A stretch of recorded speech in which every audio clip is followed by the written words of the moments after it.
Hi hello. ഇന്നൊരു wedding റിസപ്ഷന് പോയതാണേ. പരിപാടി നല്ല ഉഗ്രനായിരുന്നേ. ഇത് കണ്ടോ, ഒരുത്തനോട് ഒന്ന് ചിരിക്കുവോ ഫോട്ടോ എടുക്കാൻ പറഞ്ഞപ്പോഴേക്കും എലി പുന്നല് കണ്ട പോലെ ഇരിക്കുന്നുണ്ടോ.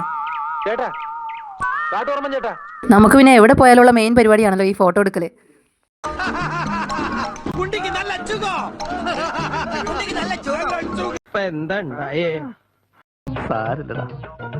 നീ എവിടെ പരിപാടി അവതരിപ്പിച്ചാലും ഇത് തന്നെയാണല്ലോ നിന്റെ വിധി. ഒന്നും വിചാരിക്കണ്ട, ഇവിടെ ഒരുത്തിന് വെയിറ്റ് കൂടി പോയതുകൊണ്ടുള്ള പ്രശ്നമാണ്. കൊച്ചു പിള്ളേരെ എവിടെ കണ്ടാലും പിന്നെ കുഞ്ഞാപ്പിന് അടങ്ങിയിരിക്കാനാവില്ല കേട്ടോ.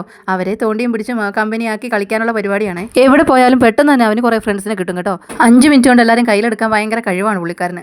ഇവിടെ ഇതാ സ്റ്റേജിൽ ചേച്ചിമാരൊക്കെ തകർപ്പൻ ഡാൻസ് ആണ്. ഇതൊക്കെ കാണുമ്പോഴാണ് age is just A number എന്ന് പറയാൻ പറ്റുന്നത് കേട്ടോ. അത്ര അടിപൊളിയായിരുന്നേ. സ്റ്റേജിൽ ചേച്ചിമാർ കളിക്കുന്നത് കണ്ടിട്ട് ഹരം കയറിയിട്ട് ഇവിടെ രണ്ടുപേരും ഇരുന്നിടത്തിരുന്ന് ഭയങ്കര ഡാൻസ് ആയിരുന്നു കേട്ടോ. അല്ലെങ്കിൽ ഒരു ഡപ്പാങ്കൂത്ത് പാട്ട് കേട്ട് കഴിഞ്ഞാൽ പിന്നെ ആരല്ലേ തുള്ളാത്തത്. തുള്ളാത്ത മനവും തുള്ളും, അല്ല തുള്ളാത്ത പിള്ളേരും തുള്ളും. ഇവിടെ ഇങ്ങനെ കലാപരിപാടികളൊക്കെ കണ്ടിരിക്കുമ്പോഴാണ് മറുസൈഡിലെ പ്രധാനപ്പെട്ട മറ്റൊരു കാര്യം ഓർമ്മ വന്നത്. വേറൊന്നുമല്ല, ഷാപ്പാട്. കലാപരിപാടികളിൽ പാർട്ടിസിപ്പേറ്റ് ചെയ്തില്ലെങ്കിലും ഷാപ്പാട് പരിപാടിയിൽ നന്നായി തന്നെ പാർട്ടിസിപ്പേറ്റ് ചെയ്തു കേട്ടോ. ഫുഡ് നല്ല പ്യൂവർ വെജിറ്റേറിയൻ ഫുഡായിരുന്നേ. എന്നാൽ നല്ല അടിപൊളി ഭക്ഷണമായിരുന്നു കേട്ടോ. ഫ്രൈഡ് റൈസും വെള്ളയപ്പവും പത്തലും ദോശയും അങ്ങനെ പല ഐറ്റംസ് ഉണ്ടായിരുന്നു കേട്ടോ. എല്ലാം കുറേശ്ശെ ട്രൈ ചെയ്തേ.